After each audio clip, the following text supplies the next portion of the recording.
Di sebelah sana itu ada situ Lembang. Terus itu tangkuban perahu.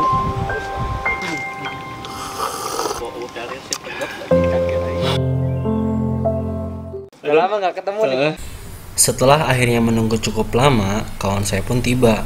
Namun tanpa berlama-lama karena langit mulai menghitam, kami langsung menuju base camp yang hanya membutuhkan waktu sekitar 30 menit saja. Pak, ada di mana Pak Lutfi? Lagi ada di Gunung Burangrang via Lego Kaji, dan kita rencananya mau tektok sih, nggak ngecamp juga. Estimasi perkiraan 2 jam 3 jam, paling cepat 2 jam, paling lama 2 jam setengah lah. Kita nggak ada, cuma berdua doang sama Irfan Traveler. Seperti yang dikatakan kawan saya, kami akan mendaki Burangrang tektok ya. Tahu kan tektok apa? Ya, intinya nggak akan ngecamp di sana. Selepas berbincang dengan kawan saya teringat dong 1 tahun yang lalu, dimana gunung ini dari segi base campnya belum sehebat sekarang loh. Makanya saya mau nanya, dengerin ya. Bu, tapi ku aya anak ieu ngabantos ka perekonomian warga lokal, Bu? Alhamdulillah. Alhamdulillahnya. Alhamdulillah Kabantos. Jantan dikenal oge nya, palih dieu nya. Ya, urang nggak kenal oge alhamdulillah ya. Kan kawit nama. Ya, kampung mah kan ya unggul aya nama warteg ka ditu ge alhamdulillah, jadi warung oge biasa mah bukana tutupna tabuh salapan teh nama tabuhan masih kena seueur tamu nu di jalan. Dampak terhadap warga lokal sangat baik sejauh ini. Tugas kita sebagai tamu jangan buang sampah sembarangan ya. Tahu kan slogannya? Anda sopan, kami segan. Begitulah kurang lebih. Isi dulu data perwakilan 1 nama. Nama. Ya. Ngasihin KTP enggak? Ya, Oh, ngasihin KTP. ngasih. Ini aja. Di sini kami mulai pendataan sebelum melakukan pendakian. Oh ya, untuk registrasi pendakian per orang 15.000 dan parkir motor 10.000 per motor. Dani, ai tetehna saha? Desi. Oh, Desi. Pak Uji. Pak Uji. Bisa aja. Itu sedikit trik supaya tahu namanya saja. Bukannya kalau nggak kenal maka ta'aruf. Hehe. Akhirnya, selepas beres registrasi, kami mulai melakukan pendakian dengan trek yang menanjak, mirip menggapai masa depan. Burangrang. Udah lama tinggal di Bandung, hampir 3 tahun kuliah di Bandung, belum pernah ngerasain gunung-gunung yang ada di Bandung, kecuali Gunung Patuha doang sih. Terdengar kan, kawanku ini pendaki yang sudah kemana-mana. Haha, jauh banget ya. Kami terus berjalan menyusuri jalan setapak berlandaskan tanah baru kering. Ya, karena semalam hujan besar. Oh iya teman-teman, sebelumnya kenalkan, kawanku ini namanya Lutfi. Dia orang Cirebon, makanya logat bicaranya sedikit berbeda dengan saya. Tapi tak apa, namanya juga Indonesia, berbeda tapi sama. Posisi Pi. Satu. Estimasi berapa menit? Cuman 15 menit 15 menit. dari base camp ke pos 1 15 menit. Setelah beberapa meter dari pos 1, kami bertemu dengan konco gunung lainnya. Lantas saya ajak ngobrol dong, biar capeknya sedikit hilang. Hehe. Ada di mana? Dari Cimahi. Oh, Cimahi. Iya. Cimahinya di mana? Di Cimahi Tengah. Beda-beda. Camp di atas, ah? Iya. Berlima. Kawanku saat itu pernah bilang bahwa di gunung semua kita sama, tidak ada perbedaan, yaitu menjadi keluarga. Sejauh ini gimana? Menurut Pi, kecil-kecil cabai rawit. Kenapa? Meskipun ketinggiannya cuma 2000 doang, tapi lumayan nantang juga sih. Mantap loh. Memang begitulah alam, tidak bisa kita prediksi dan juga remehkan. Jangan ngukur gunung dari tingginya, tapi harus ngukur gunung dari jalurnya ataupun treknya panjang atau enggak. Karena gunung yang pendek, tapi suka ada jalurnya yang panjang banget teman-teman.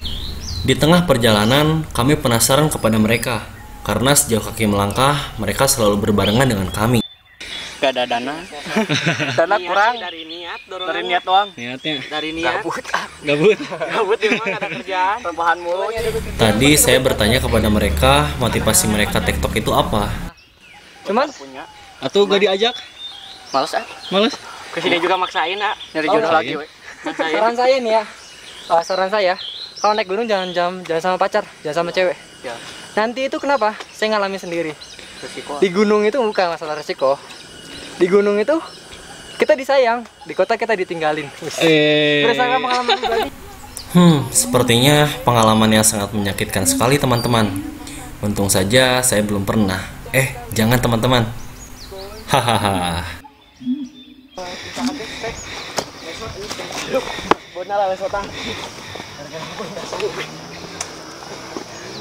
Lagi sakit hati, Pak? Wah, nggak sakit hati, Pak. Aduh. Enggak, ini ada kata-kata nih dari Khalil Gibran. Wis. Teman-teman kalau tahu tuh siapa Khalil Gibran, cari aja di Google ya. Katanya kayak gini, Pak. Kalau kita cinta sama seorang, lebih baik kita ikhlaskan dia untuk pergi. Kayak gitu. Kenapa coba? Kenapa? Karena kalau misalkan dia kembali, berarti dia milik kita. Tapi kalau misalkan dia nggak pernah kembali, dia nggak pernah menjadi milik kita, Pak. Gitu. Kata Khalil Gibran. Tapi berarti kalau dia pergi itu istilahnya dia Main-main kayaknya, Pak. main-main. Iya, sama yang lain. Sama yang lain. Istilahnya dititip lah, Iya, dititip penitipan. Karena kan yang sekarang pacaran aja itu mungkin lagi jagain jodoh orang loh. Oh iya. Mungkin kayak gitu sih. Yaudah jangan pacaran lah ya, Pak. Atau gimana? Oh. Jangan sih. Pengen lu. Gantian. Oh, so. Biar nggak usah ada itu, biar natural gitu. Kita itu terlalu banyak momen tanpa adanya komitmen. Dan itu untuk apa anjir?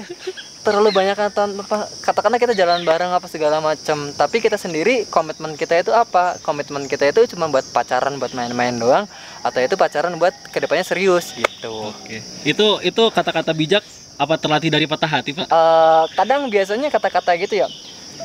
Kalau misalkan cantumin IG saya, kalau ngeliat dari caption IG saya itu kadang nggak ada yang dari Google.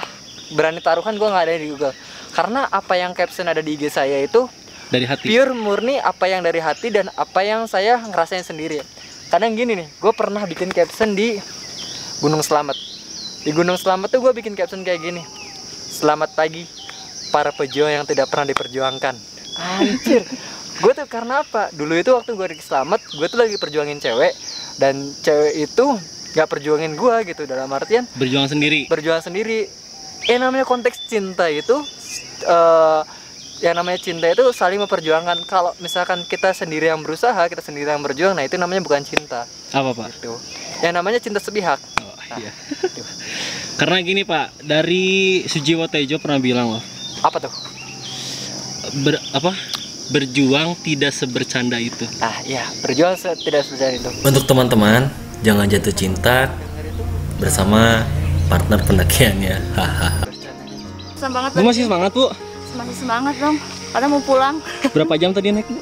Tadi jam 7 nyampe jam 11. Wah, mantap. Mantap ya. Oke, Bu, hati-hati, Bu. Iya. Kata naik nih mau kemalaman. Iya. Soalnya masih berapa lagi? Siap. Oke, Bu. Ya, enggak.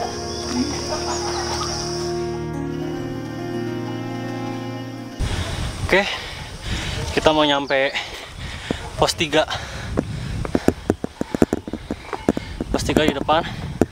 Ntar lagi. Lumayan jalurnya.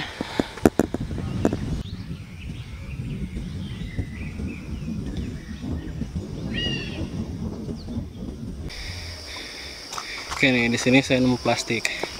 Jadi buat para pendaki, jangan buang sampah sembarangan ya. Sayangi alammu dan sayangi hutanmu.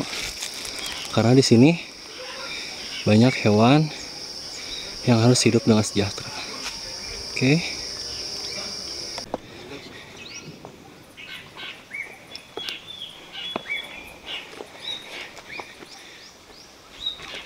Tak tahu kenapa, setiap kali puncak sudah di depan mata, terkadang saya malah menjadi malas untuk melangkah.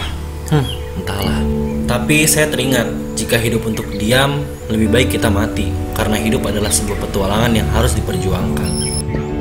Di sebelah sana itu ada situ Lembang. Terus itu Tangkuban Perahu. Ke sana kalau sebelah utaranya ini Subang ya. Oke, jadi kita udah sampai puncak. Nah, teman-teman harus tahu. Jadi di sini saya nggak melakukan pendakian zero waste.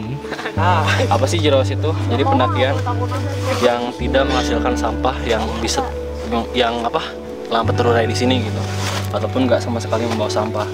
Jadi misal kayak gini, saya bawa 2 termos, ini air yang bisa diminum secara langsung tanpa didinginkan dulu. Nah yang ini air panas, dari rumah, dan ini air minum yang biasa sama ini. Jadi ini yang pertama dibuka, nanti kalau misalkan habis baru ini. Nah, jadi kopinya juga saya bawa kopi yang masuk ke Tupperware. Kenapa?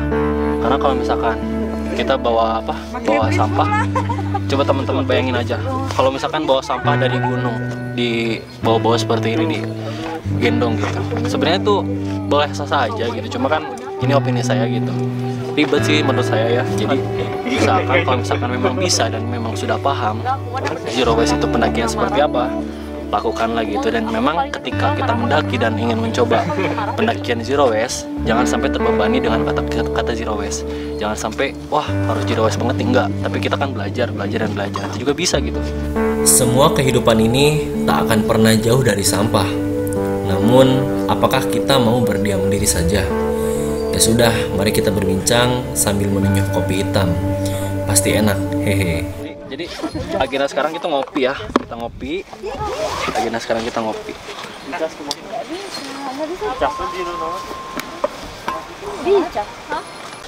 Kirik pi, kirik. Di belakang ada. Di sisi kiri. Orang Cirebon namanya adalah kirik. Kalau di sini mah kirik itu anak anjing.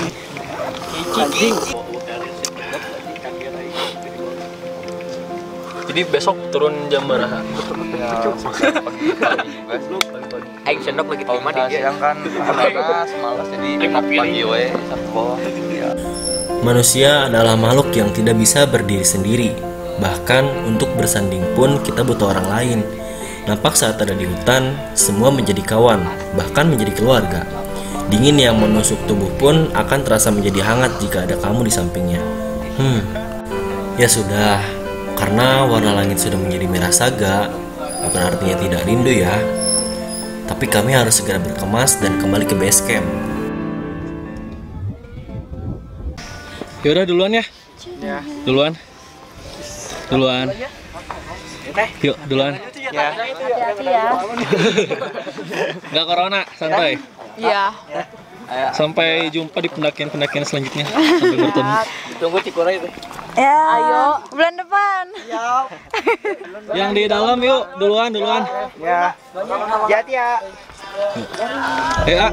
Terima kasih untuk kawanku, terima kasih untuk Burangrang, terima kasih untuk semuanya. Kini kalian sudah terlukis dalam cerita saya. Sampai jumpa kembali kawan-kawan.